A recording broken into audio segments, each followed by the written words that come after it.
was telling them before, I was going to potentially bring up, and we can do it now, and I can apologize again for the ways I kept poking you at our convention that we had back in Kansas City. Every time I saw you, I don't know what it was. I just had this urge to just boop. Yeah, I guess I'm adorable, and so you poked the teddy bear. I did. I only agreed to come on this podcast because I knew there would be physical separation. I feel safe with the online format. That's right. I did apologize. You did, but it was after several, and I think I actually even said I may have taken this too far, and I apologize.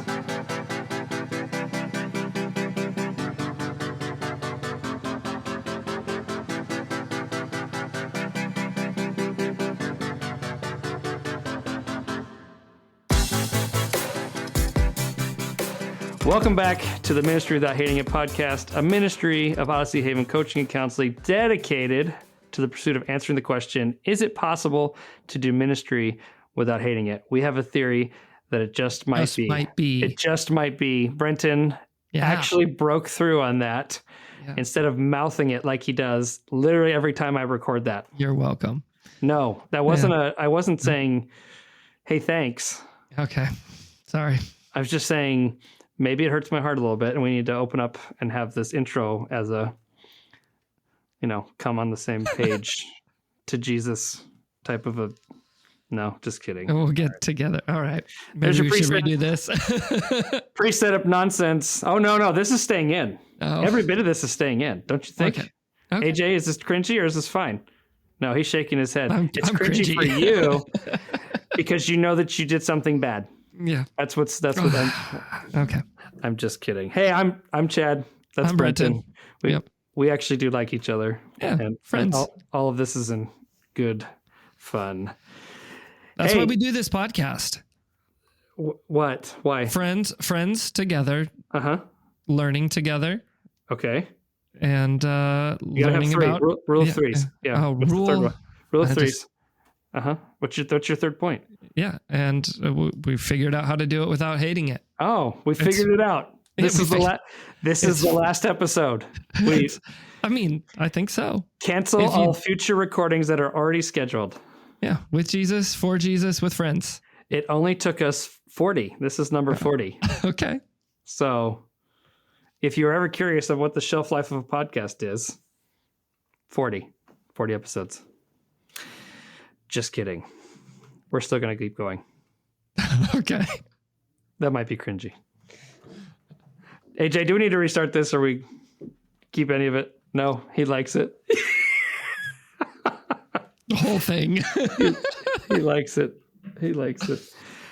Well, I am excited. Today, I say finally because he's been on our list for a bit, and we finally got to have him come be a part. And he's going to probably listen to this and go, I just got the email like a month or so ago. What are you talking about? And, the way podcasting, especially we're only able to do this once a month, there's only so many that you can fit in and that kind of thing. And you kind of plot it out. And coming into this new season, we knew that we finally wanted to be able to reach out and have Pastor Peter Henderson on this episode. And man, I feel like we say this for every single one, but really loved this episode. He shares so much just from his ministry story to where he finds himself now and how all of that has shaped him from a very early age from some traumatic things, but also where God has thrust him into the role of pastor and how that looks and plays out for him.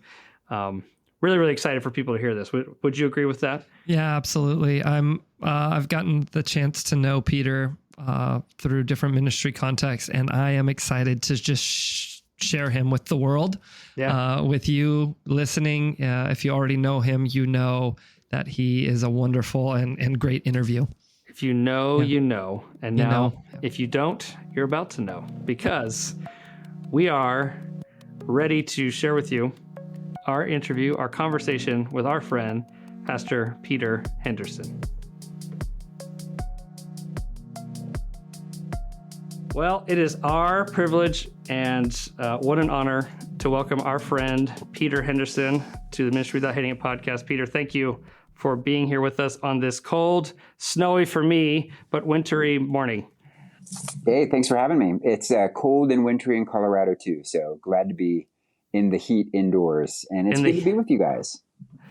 Now, just for reference, isn't it like cold and wintry in Colorado about 10 months or so out of the year? Or, I mean, you're in Denver, so you're up in the mountains. I would say, like, actually our weather's pretty decent, but any given day could be winter. It can show up. Yeah. And I'm not bagging on Denver. My wife and I have actually said, no, we could live there. We could live there. Oh, so. I love it here. I'm Denver for life. Good for you. Good for you. Yeah. All right. So we like to start off by giving people a chance to know you with some questions that have nothing to do about ministry, but everything to do about you, and yet still somehow manage to always find their way back into ministry. And so describe yourself for us in 3 words.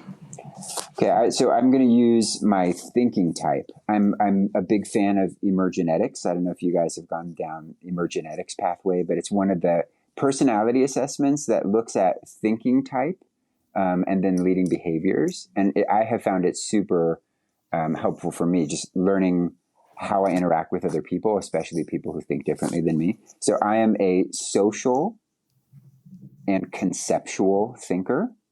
Okay. And so I would say social, meaning I typically think first about who I'm doing life with, the people that I'm interacting with. And then conceptual, the next thought I have is, what's the right thing to be doing? What's the big picture, high level? What should we be doing? And then I'm missional. I think about how are we helping fulfill what God has called us to. So I would say social, conceptual, missional. And that does apply in ministry. But it applies to like hanging out at the house too. Like what's our big thought for today? And it might be like, today is just about mindless family time. And that, if I see how mindless family time is helping our family bond as a unit, if there's a purpose behind it, then I'm all for it. So social, conceptual, missional. Huh. Okay. And I'm not familiar with, you said emergenetics? Emergenetics. It's not a cult. Okay. It's based on brain science, leading thinking types. The other 2 thinking types are analytical and structural, and I have like 0 of those in my brain. So I have to surround myself with people who can think about how to actually do stuff. Interesting. Huh. So, familiar with several. The one that we talk a lot about on here is obviously the Enneagram and how that, and I mean, are you well versed in that at all? Or are you just all emergenetics? No, I'm familiar with Enneagram. I'm a 2-wing 3. Oh, yeah. Nice. So you should have liked, you liked hugs and being poked here and there, right? So poking is sort of the opposite of a hug. It's a sign of aggression. Oh, is it? Okay. It's also socially highly unacceptable. You're right. I apologize again, Peter. I will never poke Peter, despite the alliteration. I will never do it. I'll remember that. Okay, good. All right. What's the best advice you've ever given somebody? Oh gosh, the best advice I've ever given, probably on a regular basis. My advice is like, test this out, like pray about it, because I've given really good advice and I've given really bad advice. But I think when it comes to advice giving, the best advice is don't take my advice. Like just discern with the Holy Spirit if this is right for you. Yeah. Okay. I'll interject in here and say, I think when it comes to advice, it depends on our age group that we're talking to. I work a lot with little kids in our daycare, and I'm like just constantly telling them, don't lick that. And I think pray about licking that. Pray about licking that. Yeah. We're off to a great start. Where else is that going to fit? Yeah. I did some coaching training, and the difference between being a mentor and a coach I found was pretty interesting. And in the coaching, I had a leader who said, literally sit on your hands. And if you sit on your hands, it will remind you not to interject advice. And so I think my propensity is probably to offer advice when it's not being requested. When I'm talking about like pastoral and discipleship opportunities where, helping someone come to a decision or discern how God is directing them, helping them through good questions and through curiosity is probably more effective than just saying, this is what you ought to do. So that's a learned skill, because my natural inclination would be to say, well, do that. Yeah. Yeah. Nope. You're speaking to a coach. So I agree 100%. And it sticks longer if they come to the realization on their own, which is interesting. Tying back to what you said, if you're constantly looking for what is right, well, you're just trying to help people get there. Right. So, which would also be your 2, Enneagram 2, just the helper. So, okay. So Brenton, you mentioned little kids. I love this question. We've never asked this one. How do you describe your job to a 3-year-old? Okay. So, this one's interesting because I read your questions, and then at the dinner table, I was talking to my 5-year-old and my 7-year-old. Okay. And I asked them, what does daddy do for work? And they said, oh, you work at church. I said, okay, do you know what my job is called? They said, yeah, you're a pastor. And I asked my 5-year-old Brigitte, I said, what does it mean to be a pastor? And she said, you help people follow God. And I thought, there it is. I help people follow God. That's a good job description. Yeah. Love it. Yeah. That might actually double as your what does the word ministry mean to you? But we'll get to that one in just a little bit. But yeah, that's really good. It's great that, my kids are older, but, I think of those ages and how it really is truth from the mouth of babes, right? The truth and how they distill things down. And that's awesome. That's good. So you have your own late night talk show. Let's just say hypothetically. You do? Okay. You were to do that. No, I didn't just spoil what he's doing in the spring. I'm sorry. Who do you invite as your first guest? Okay, so I have a question. Can it be living or dead? Or is this someone who absolutely could be on the show? I mean, I think we can make allowance for both, seeing as how this is not happening. But okay. How do you know, Chad? He might be. You're right. There may be some Foursquare thing that you've got, and I just don't know it. So, okay. So a dead guest I would invite is Tim Keller. Oh yeah. Such a big fan of Tim Keller. Yeah. Listened to every sermon he ever preached, read all his books. I always wanted to meet him. And I just feel like the only area where he really missed was the gifts of the Spirit. And I feel like in one conversation, Keller could become a Pentecostal. Okay. So living, I would invite Bo Nix, the new young quarterback of the Denver Broncos. And that one's for selfish reasons. He lives about 10 minutes from here, and we could really use his tithe. So honestly, even if it was like a tithe of his tithe, that would be helpful. You know what? We'll start praying him into your church. He needs a good church.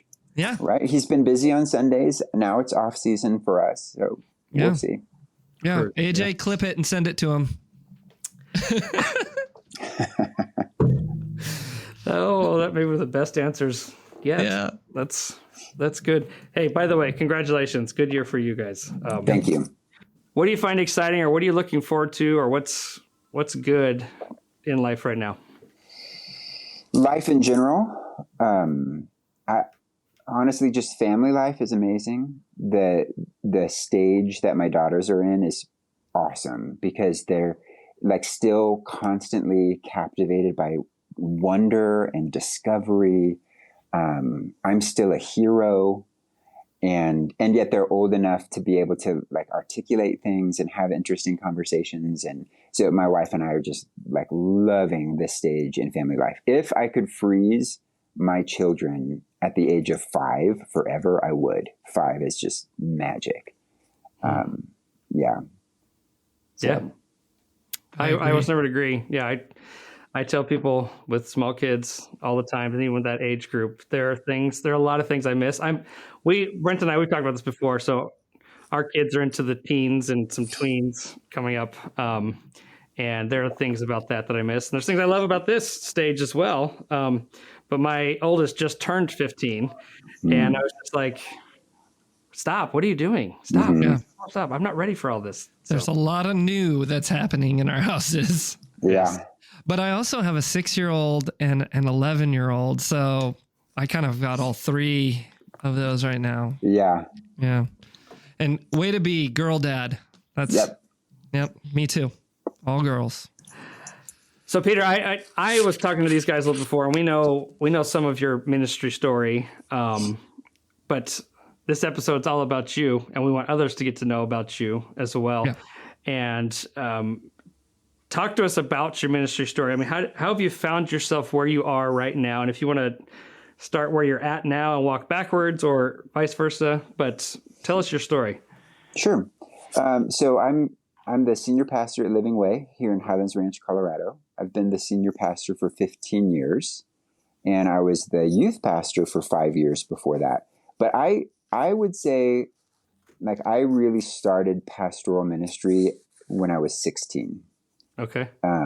And a lot of that is related to my experience being part of the Columbine shooting, being in the building as a 16-year-old and a survivor, but already knew that I had a calling to pastoral ministry. I was already like preparing for that, learning how to disciple friends. And so after the shooting, there's so much raw emotion and grief and questioning and Christians who were disillusioned with their faith in God and non-Christians who were starting to ask, deeper existential questions, that it became an opportunity to like help shepherd people.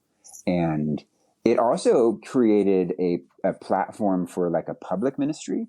And the circles of pastoring that we have to have competence in is that platform stage ministry, that like preaching and speaking and leading from the front. But then there's also the shepherding, which is a totally different skill set and equally perhaps more important than the like public like liturgy part of our job. And so those two areas I sort of was able to step into simultaneously as a teenager.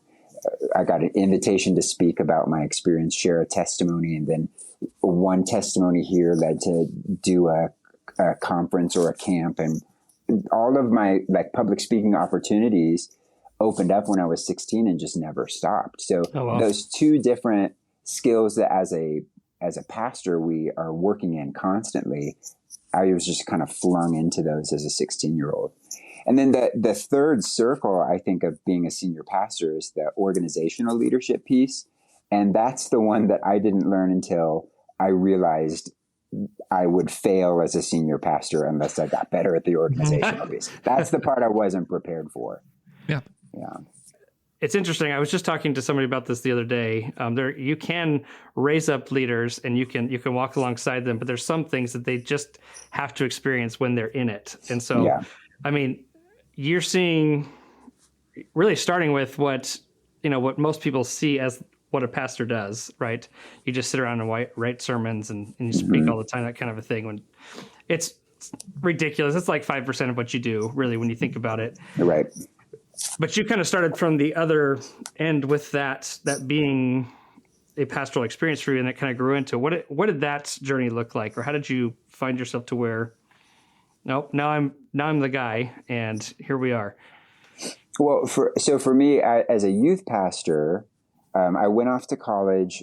My senior year, I was really strongly considering going to the mission field. Although I knew my calling was pastoral, I'm so passionate about global mission, and I thought, oh, hey, maybe that pastoral calling can be applied to an international context, and really felt like the Lord was closing doors. Even I had a job offer in Southeast Asia to work with a people group I love, Muslim majority, unreached people group. And when I got the job offer, I was instantly excited. But as I prayed about it, I got a really clear no, which was maybe the first point of disillusionment in my own calling and identity. I'm like, God, this is something that's for you, for the kingdom, that I can do and I'm passionate about. And people aren't lining up around the block to go do this. How can you be saying no? And I heard the Lord speak to me about my calling into the mission world is not as someone who goes, but as someone who mobilizes others to go. Okay. And that word mobilize that I heard as a college student is now my job title in Foursquare, District Mission Mobilizer. So that was pretty cool to see how God brought that together. Well, after I said no to this missions opportunity, my senior pastor, who'd been my pastor my whole life, Alan Eastland, he called me up and said, hey, we've got an opening for a youth pastor. Would you come join us? And I was like, instantly I realized that's what God was holding me back for. That's why the no, because if you say yes to one thing, you're saying no to so much else. So, God's providence, he was holding me back for this opportunity. I came in as the youth pastor, though, without aspiration to become the next senior pastor. I was a low man on the totem pole. We had others within our small church staff who were more seasoned and ahead of me. So I never thought that I would be the senior pastor at Living Way. I thought maybe they would send me out to plant a church. And then again, this pastor, father figure, really important part of my life, Pastor Alan, sat me down and said that he wanted me to be the next leader of our church. And I was like, I did what I'm doing now. I burst into tears. I was like, I don't want to be responsible for destroying this church. I don't want to be the one that takes down a church I love that's invested so much in me. And I was young. I was 25 when he offered me the job. How old were you? Yeah, okay. I was 25. I was unmarried. And I don't know. He saw something in me that I didn't yet see in myself. And he was willing to cultivate and nurture that. And so we met for a year and a half every week and just talked through, what's this going to look like? What are you afraid of? And it was frequently me crying and saying, I can't do this. You chose the wrong person. And him saying, that's all right, because you'll have to trust in the Lord's leadership. You'll have to trust that God will equip you. So I was sort of like pushed into my current leadership role. But so grateful to have an empowering leader, 40 years my senior. So he was 67 and I was 27 when this transition happened, but just was so empowering and encouraging. And he had always held the church in open hands. And I heard him say so many times in our staff meeting, this isn't my church. I started it, but this is God's church. And seeing his philosophy of ministry and having a lot of that really form the way I think about pastoral ministry helped me to step into my role, knowing, okay, this also won't be my church. This is God's church, and I'm privileged for a season to steward this position, but God willing, this church will continue after I'm out of this position. So, adding the word interim to your job description is a helpful way to think about it. And, interesting. And my assignment, I've been here for 15 years. I hope to be here for 15 more years, but that's still just a temporary assignment. That's really, okay. It's healthy. It is. And I was just kind of, as I was doing the fast math, because I'm really, really good at math, false. I am not. You talk about building teams to your strength. But okay, so you 16 years old, that's when you felt the tug, and that's where pastoral ministry began, came out of a very traumatic experience, one that even changed the trajectory in our nation, right? And then just 9 years later, you've gone from stepping into, it sounds like you went to school for this, for some training. The role opened up to be a youth pastor, and then all of a sudden, here you are, not even a decade later, and your pastor is saying, I think you're the guy. So just looking at that little span, and you think back on that now, like, what stands out to you? And you go, like, whoa, that was crazy. Or if you're, I mean, what's your perspective within that as you look back at that? Well, I mean, crazy is the right word. I think about if I was going to step out of my role now and I was able to be part of the transition to the next generation of leadership, I'd probably want someone with a little bit more wisdom and experience. Not that age is a disqualifying factor, but like, look at a 25-year-old in my church right now and think, are you ready for this? Sure. But to your point, no one's ready. Right. You're not ready until you're in it. And so it was a risk for sure, but I had really good support. And so I feel like that, Old Testament concept of we're living in cities we didn't build, eating from vineyards we didn't plant. Like, so much was handed to me that I didn't do, and I didn't earn. I didn't prove myself. It was just given to me, and wow, God is gracious. Yeah. Well, and I just think, how many leaders would be willing to do that? You know what I mean? Especially older, and we can have a tendency sometimes to start thinking legacy and all of these things. And, it speaks a lot to you of what he saw in you, even at that early age. And I definitely think, you never want to, and you can't really argue with anointing and calling in someone's life, but there's still a fair amount of faith that had to be extended. Like, yep, this is what we're supposed to do. Yeah. And I think actually Pastor Allen is really unique, especially in his age group, in his generation. As a baby boomer, most baby boomer senior pastors that I interacted with had a pretty authoritarian leadership culture. I'm the top of the pyramid and it goes top down. But he was very much a lift up kind of leader. And so the culture that was created in our church was celebrating intergenerational ministry already. So the thought of a 40-year-old deferring to a younger leader, or the idea that we can learn from the youth. I had opportunity to speak at my church when I was a teenager. There's platform and the mentality that the fallacy of age is that we have nothing to learn from the youth. And the fallacy of youth is that everything that came before is antiquated. But when you have a strong intergenerational conviction and a value in the church, you can kind of blow past those fallacies and see we actually have something to offer each other and to learn from each other and then to impart into one another. So his unique approach to intergenerational ministry was probably what set the stage. Without having that in a culture and his leadership in advance, I don't see a congregation being willing to ride this transition. Yeah. Because you go from father figure, elder statesman to young punk. That's you have to have an extraordinary congregation with a willingness to walk through that kind of transition as well. Yeah. So speaking of young punk, then what were some of the things you as a young leader, what were the challenges? I mean, because he set you up well and he had a great support system, but what were some of the challenges that you faced coming in as a young leader, mid-20s now, and you're going to be the one? Oh gosh, so many. This is long form, so you can take as much time as you need.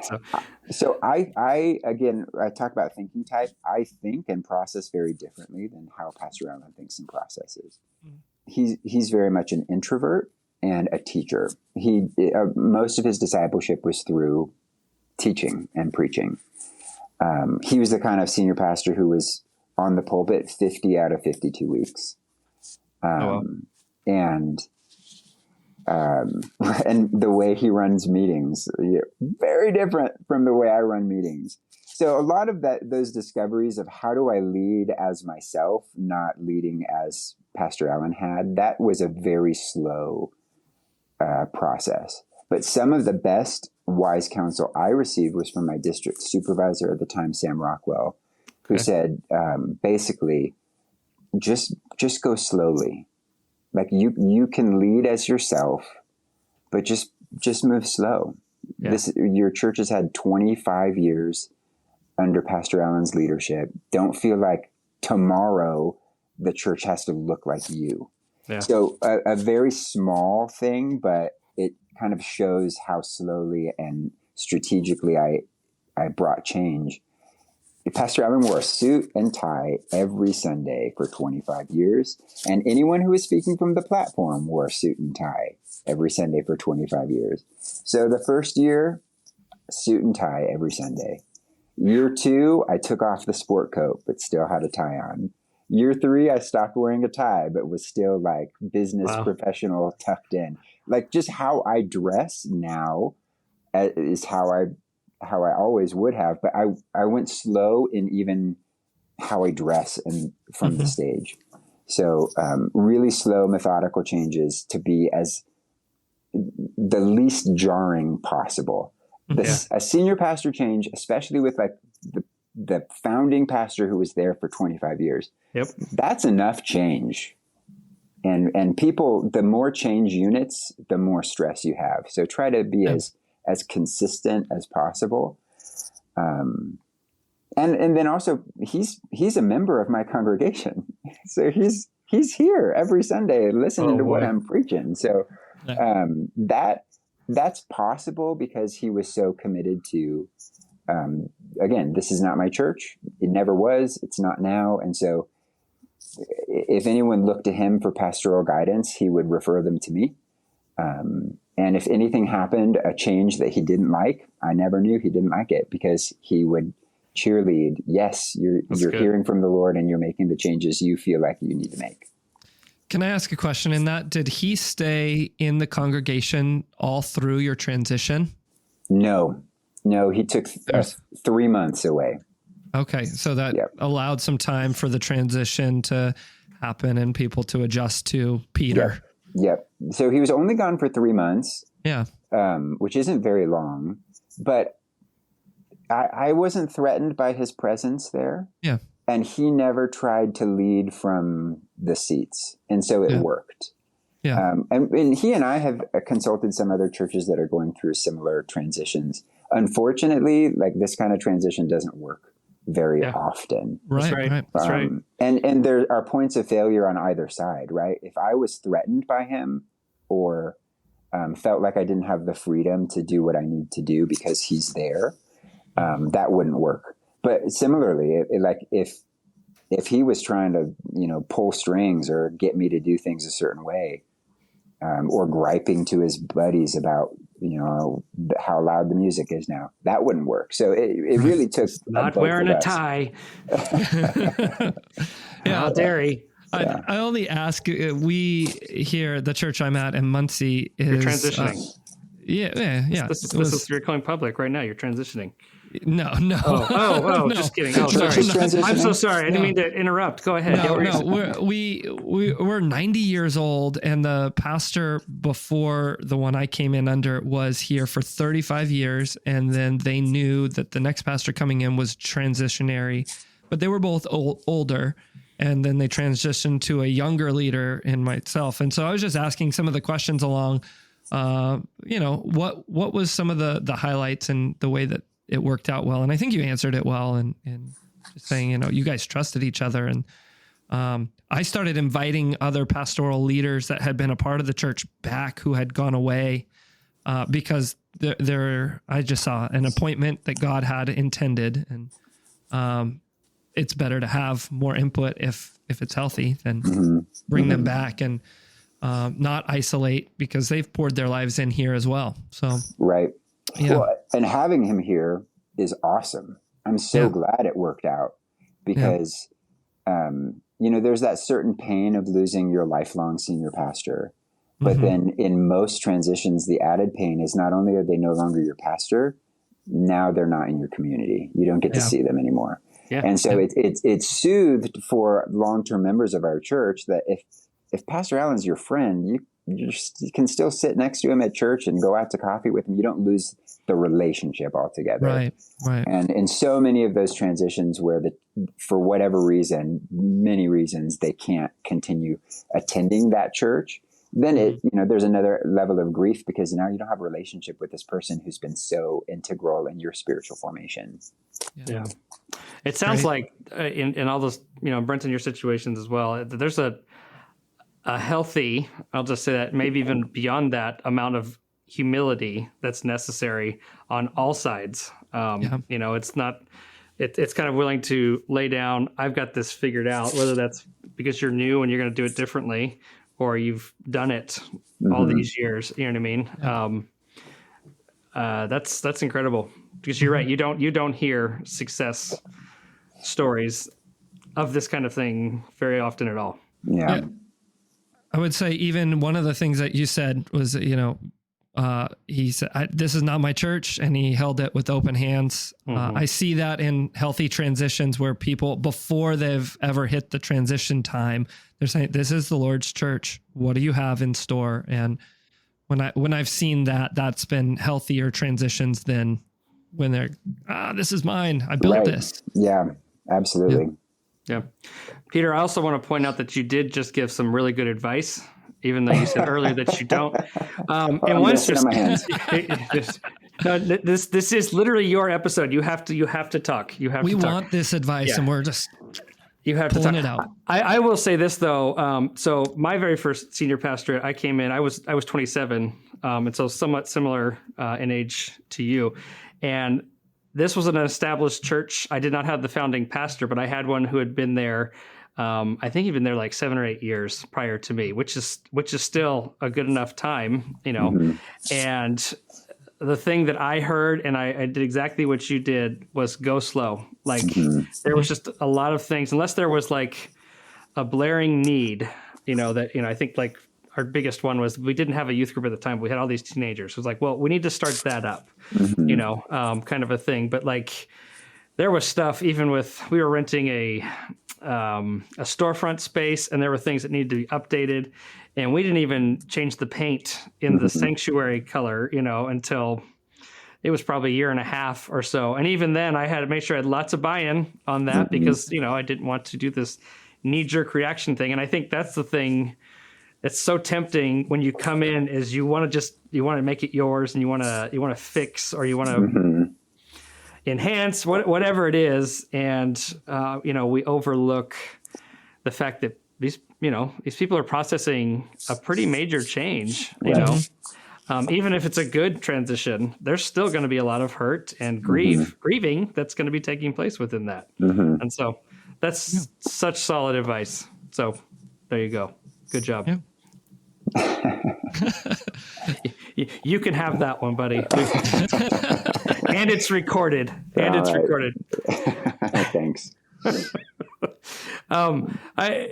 Brendan talked about the wins. One of the things within a transition, and I love these kinds of stories, but I also love to ask someone who's got some miles on it now and can look back. If you could, what would you say then now to the younger Peter years ago, as he was either about to enter into that, or maybe even before that, looking back, what would you say to yourself? Good question. I think one of the most important and helpful lessons I've learned in the last 15 years came in part because of COVID.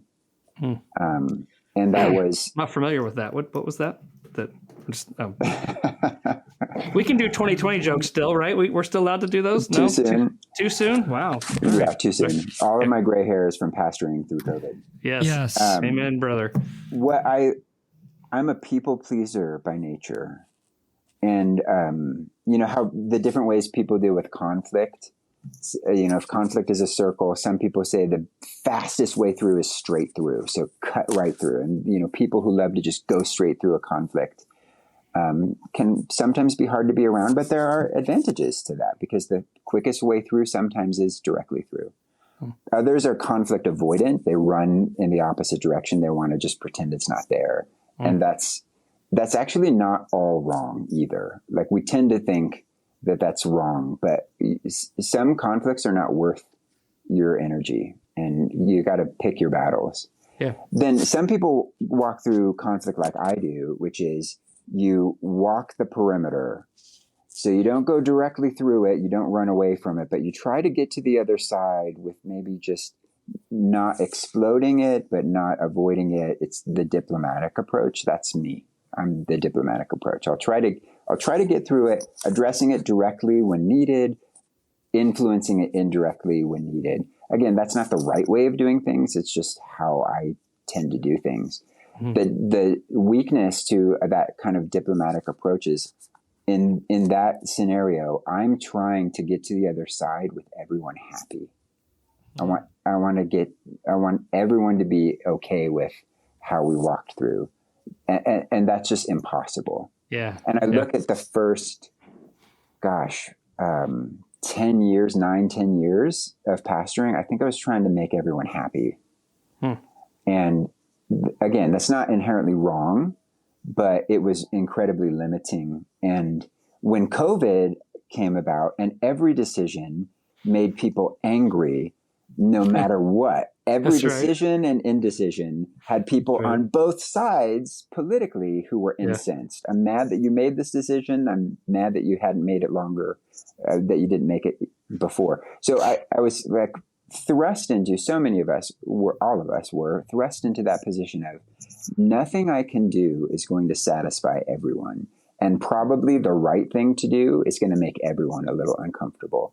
Mm-hmm. That was so freeing. Because what I realized is I don't have to make everybody happy. I can't. So it's an impossible venture. But I really shouldn't try to. I need to make Jesus happy. Right. And be able to live with myself and the decisions that I'm making. So that was freeing. That was the best thing that came out of COVID, because I feel like I'm much more comfortable now making decisions that I know people won't be happy with. But as long as I feel like I'm like leaning into the Lord and I'm doing the best with what He's charged me to do, I can be satisfied with letting people down and even letting people go if people are going to leave because of it. That was a major turning point for me. So I would go back to 27-year-old Peter and say, it's okay if people leave. And if they're leaving mad at you, that's okay.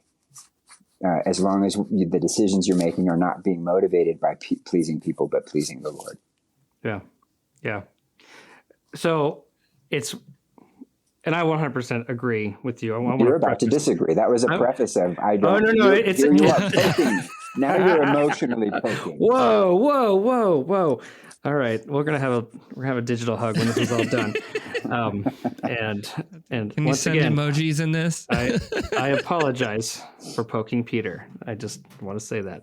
No, I'm not disagreeing at all. I think I more lean into, and some of it is the thing of, and I'll maybe preface even my preface, which is really funny when you think about it. That's like almost like a Jack Hayford type of thing, what I just did there. But I'm an Enneagram 6, very much loyal.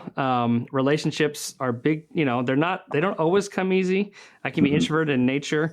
And when people do leave or they say something and they disagree, I can take that in a way that other people don't. It can sometimes even feel like a betrayal. And I say that because I agree, I have come to a place where I can be okay with, this is who God created me to be. I'm not out here for anything other than because God placed me here. And so I'm going to get it wrong sometimes. I will own that in the moment.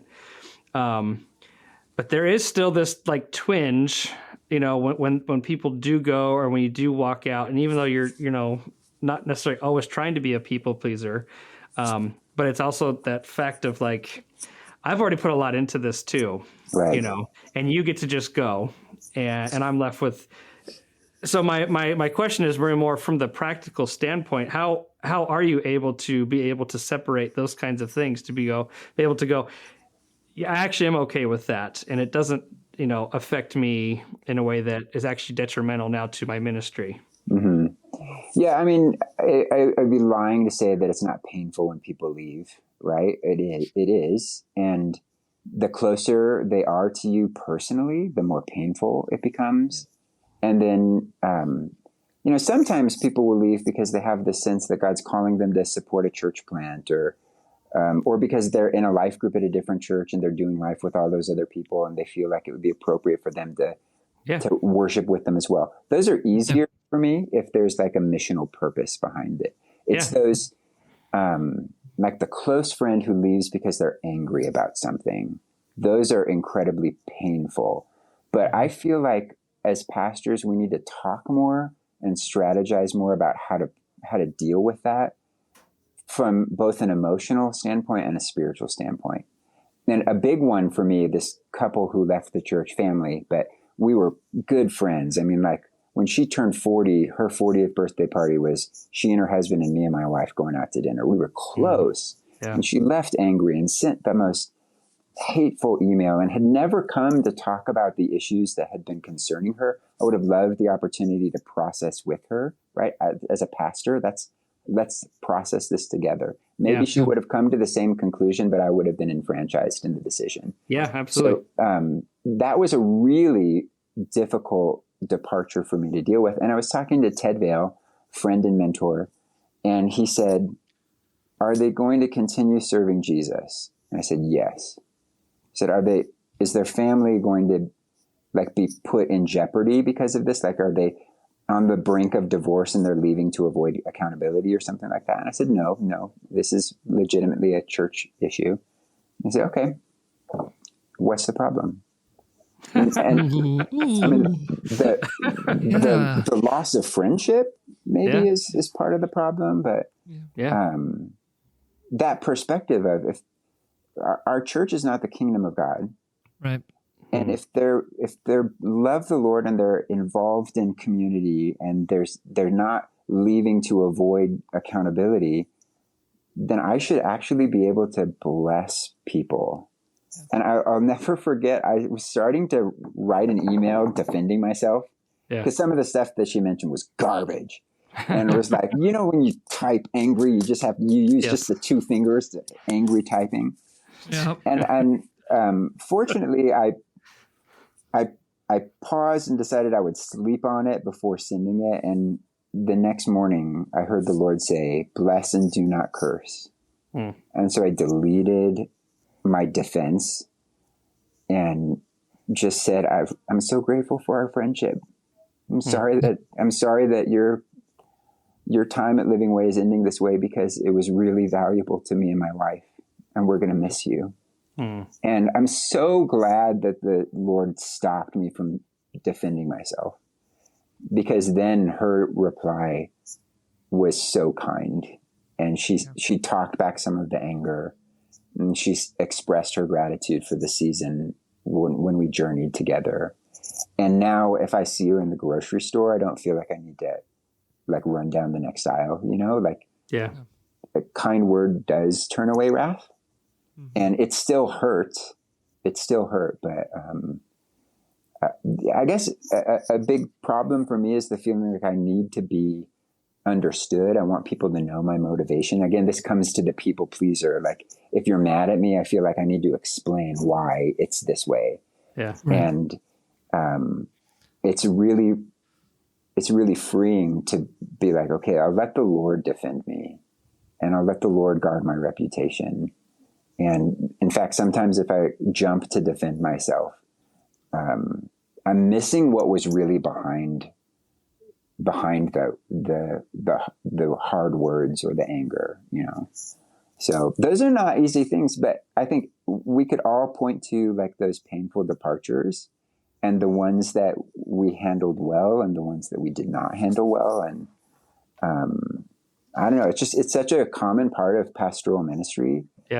That we don't talk about very often. Like, when was the last time you talked about how do you handle people leaving when they're angry at you? That's why I started the Ministry Without Hating It podcast. No, that's you're right. And it is. I mean, we've had I think almost every guest has had some type of ministry pain of that type of thing. And I want to just say thank you for sharing that. And even, I mean, we're doing video, but we're only producing audio with this, and people couldn't see just I think it was a bittersweet in your eyes, even just recounting that. And I know that's a vulnerable space. And so thank you for sharing that.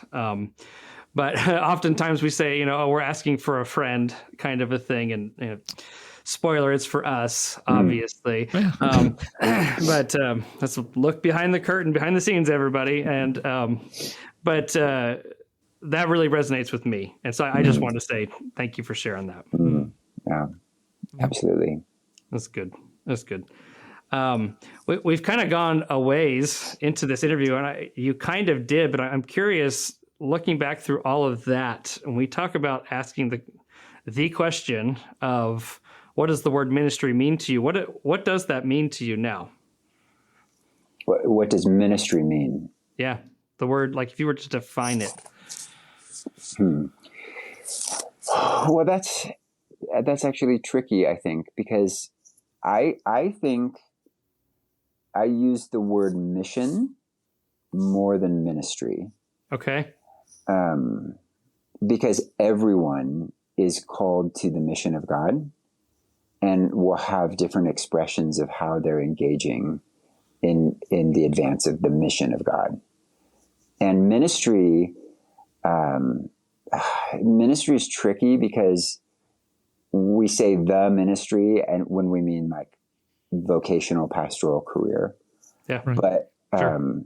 There's been so much confusion in especially modern evangelical American Christianity about who's responsible to be in ministry and who's not. And everyone is in the ministry. Everyone has an assignment of how they are uniquely created, gifted, and equipped to be a part of the advance of God's mission on earth. So at Living Way, we're going to use much more missional language and discipleship language because it sort of protects that false separation between the sacred ministry that really counts, which is what we're doing, and the lesser ministry of, be a good person or tell your friends about Jesus. So right. What does ministry mean to me?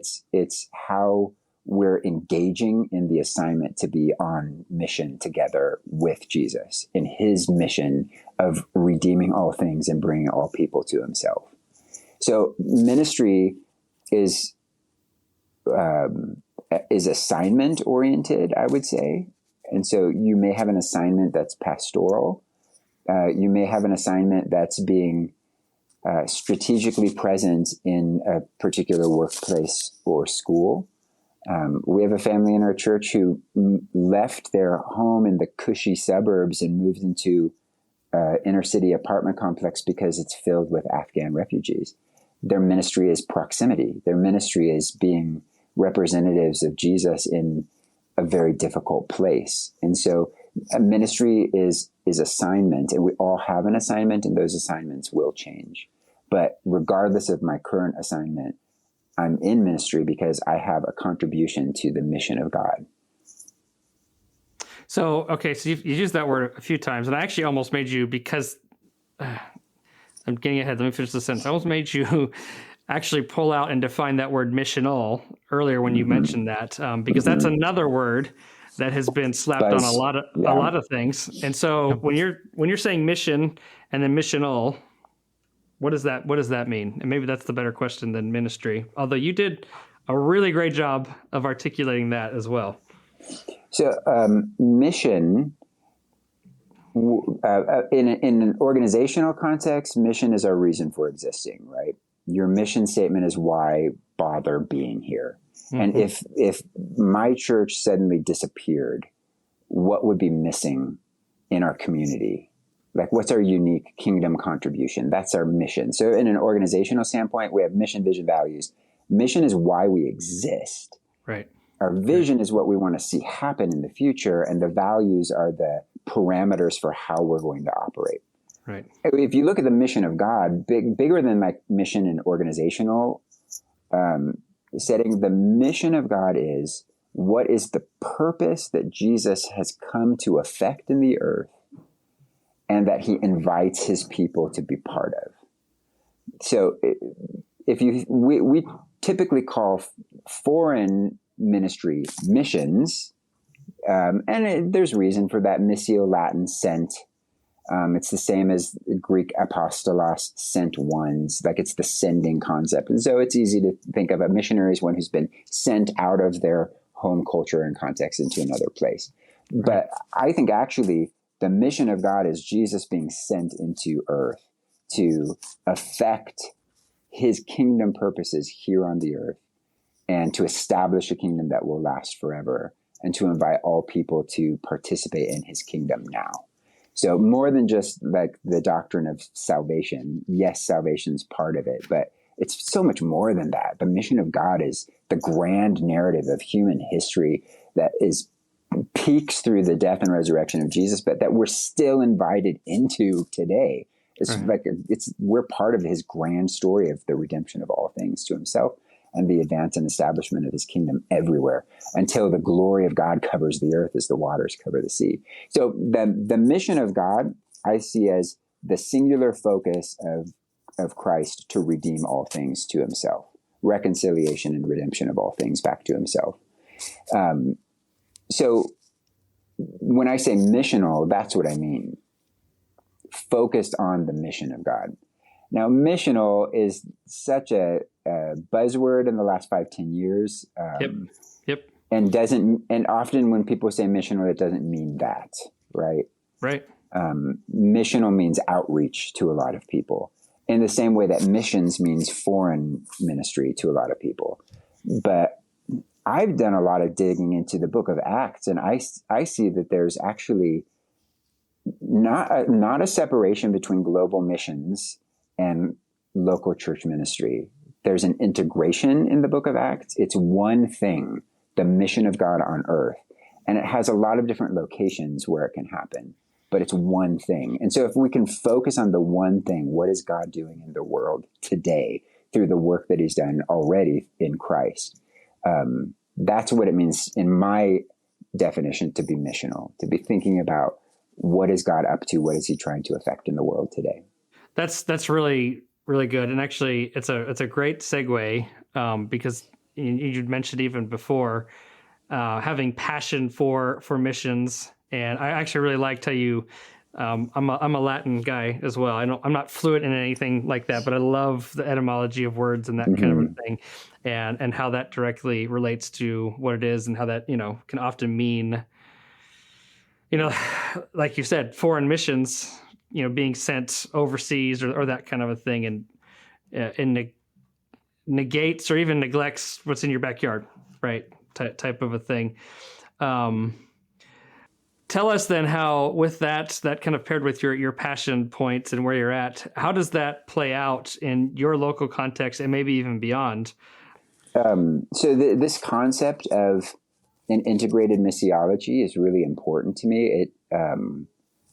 It is really lived out in our congregation. And I think a long-term high involvement in global missions at the local church level has helped our church have maybe a higher than average missiology or missions IQ. And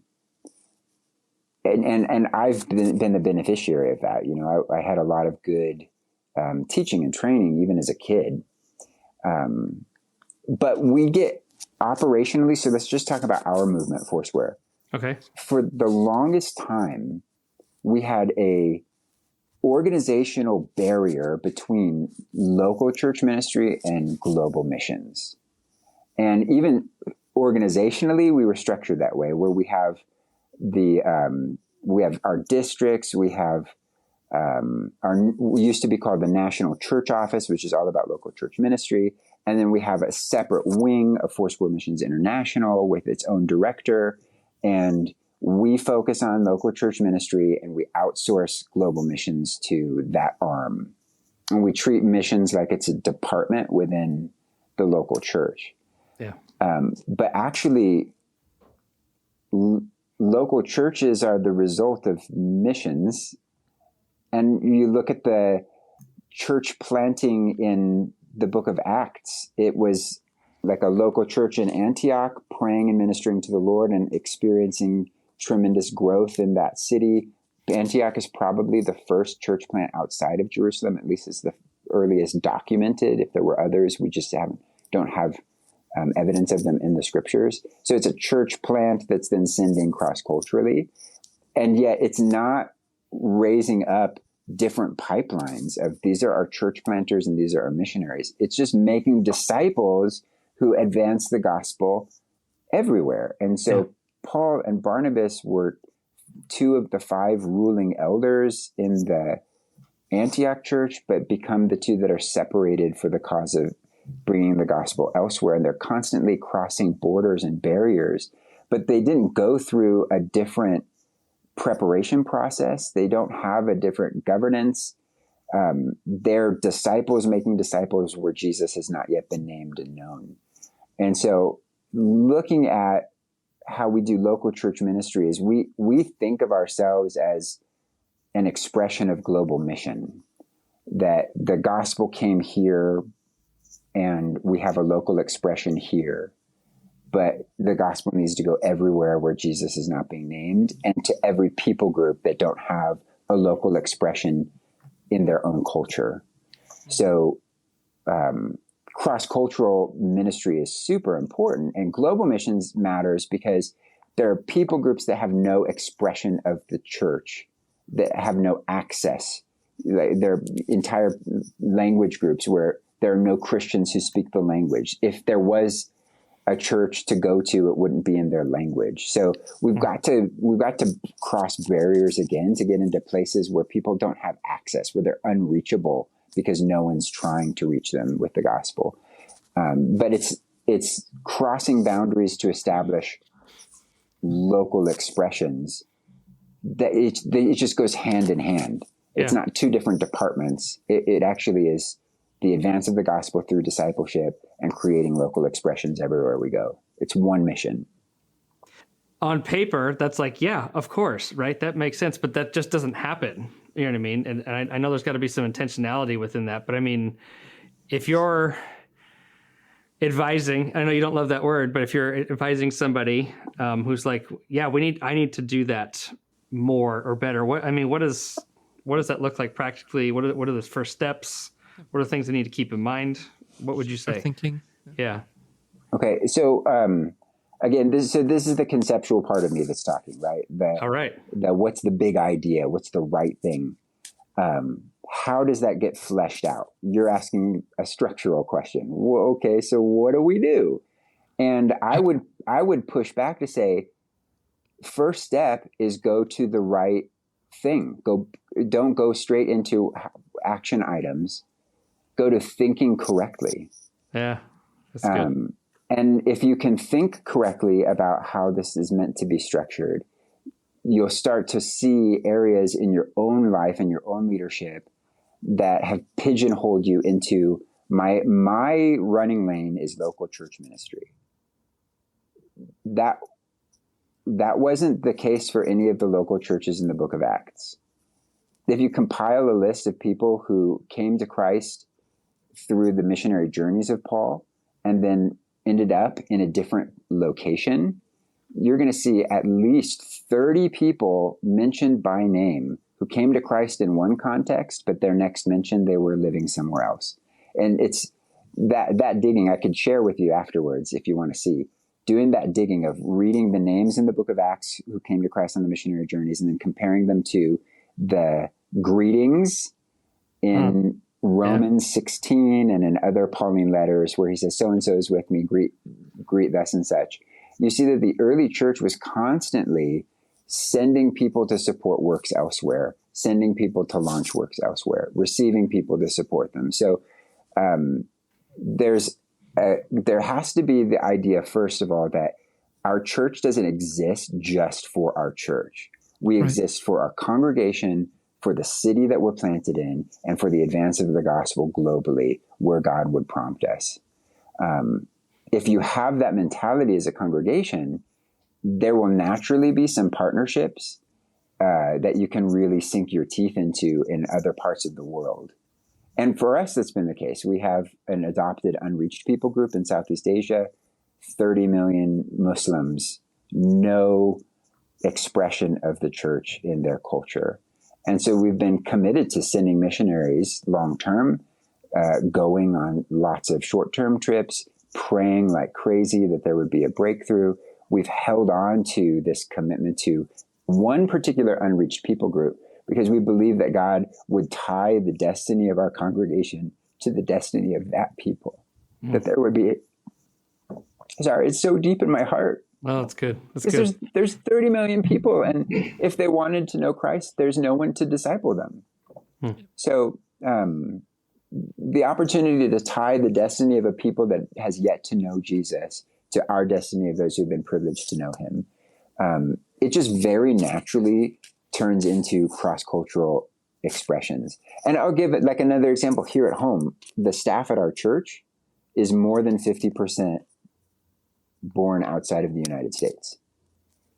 We're not a huge church, but I have a staff member from every continent.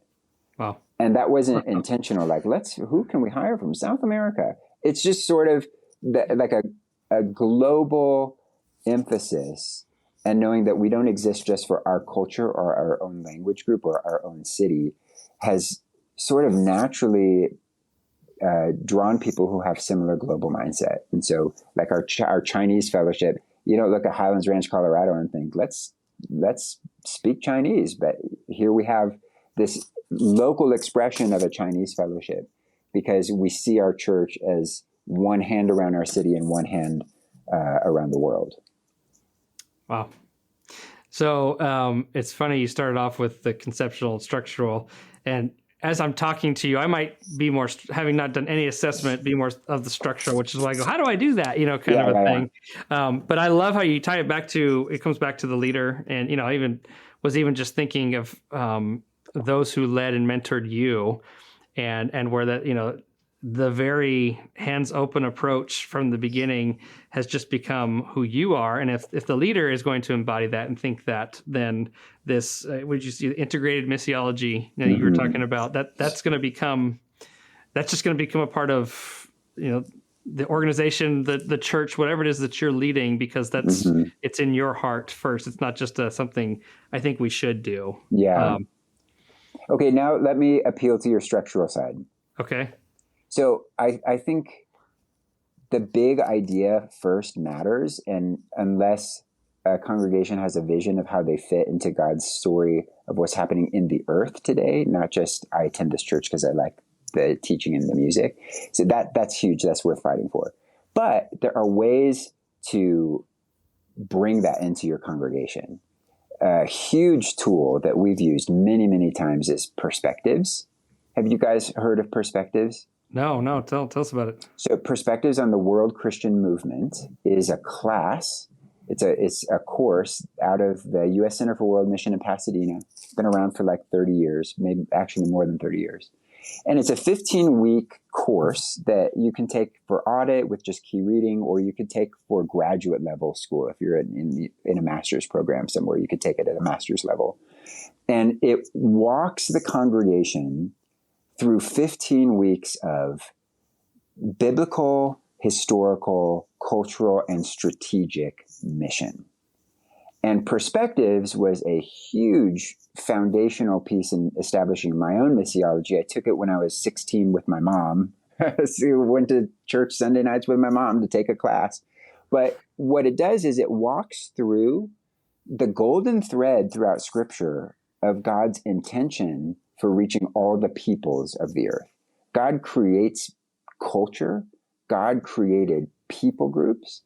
And there's this, you know, obviously Abrahamic covenant, there's a talk about how through him all the peoples of the earth would be blessed. When you walk through Genesis to Revelation and you see the strategy and purpose behind God creating cultures and then calling all cultures to himself, using Israel as a people unto himself. But Israel's vocation was to be a light to the nations.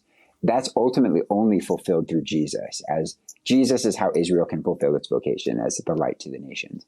But this idea of being grafted into the family of God, that's not a Pauline New Testament concept. It's all the way through. There's this golden thread of God's mission relating to peoples which he created and is calling into covenant with himself.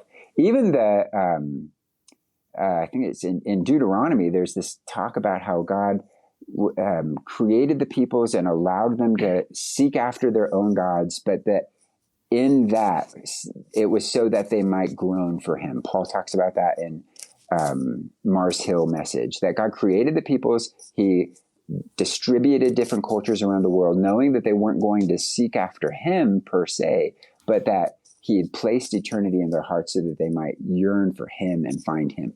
There's this just incredible piece to the mission of God that's right there in Scripture, but I had never seen it laid out so clearly and comprehensively as Perspectives is able to do. And so when you see that golden thread through the Scripture, and then you talk about why God created different cultures and how he reveals himself through different cultures, is really fascinating, because every individual person is created in the image of God and yet subject to the fall. So individually, you might have attributes that have been placed in you, motivational gifts that are inherent to who you are as God's created order, even before you're a Christian. And then when you become a believer, you're able to explore those according to the measure of your faith. Similarly, God created culture. God created cultures. God created ethne, people groups.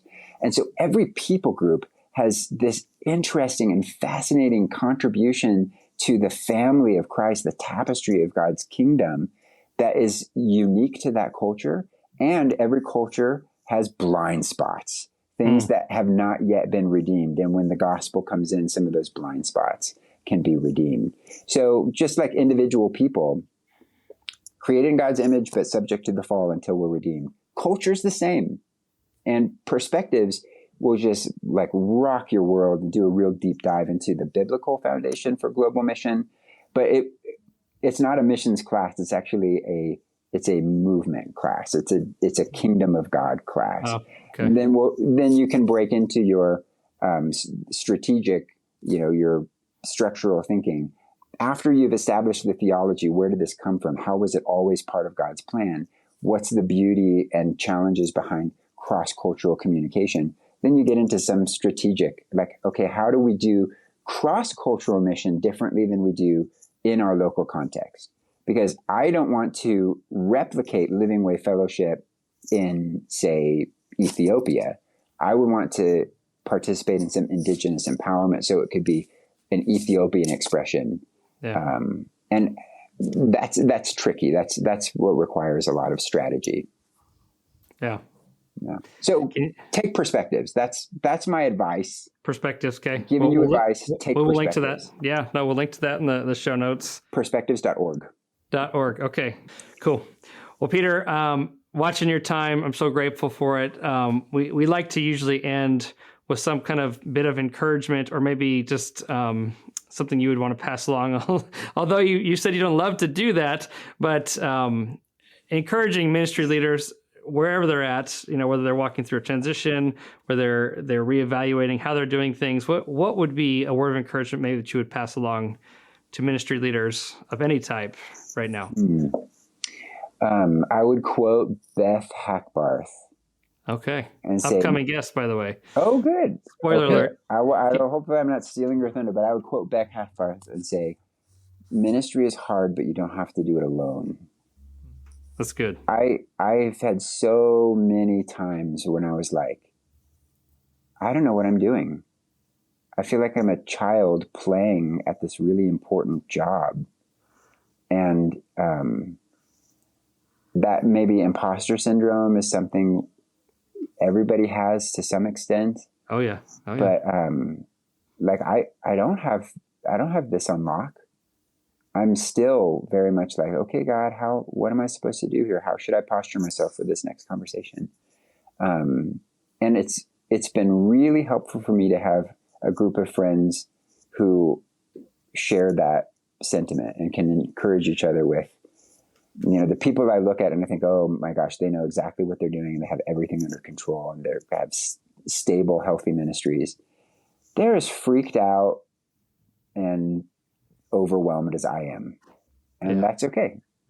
Being freaked out and overwhelmed will force you to trust in Jesus and not lead out of your own strength.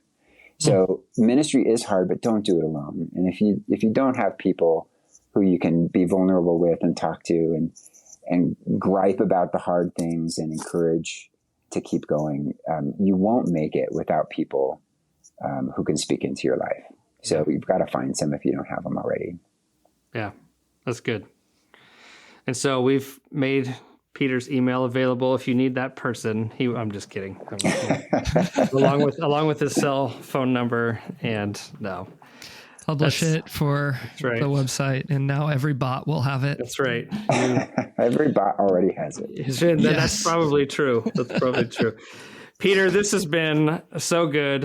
I'm going to speak, I've not known you well for long, but I have from afar admired your life and your ministry and even just the way you approach things. And thank you for spending time with us today and unpacking and sharing these things. I know it's really good for me, and it's going to be great for others. And so I just wanted to say thank you. Oh, my pleasure. Thanks for having me. It's been fun. I'm glad to hear that. Mark it down. Somebody had fun on this show. All right. Very good. All right. Well, thank you, Peter. Well, thank you for joining us again for another episode of Ministry Without Hating It. We hope it's helped you take a step further towards loving what you do through the wisdom of others.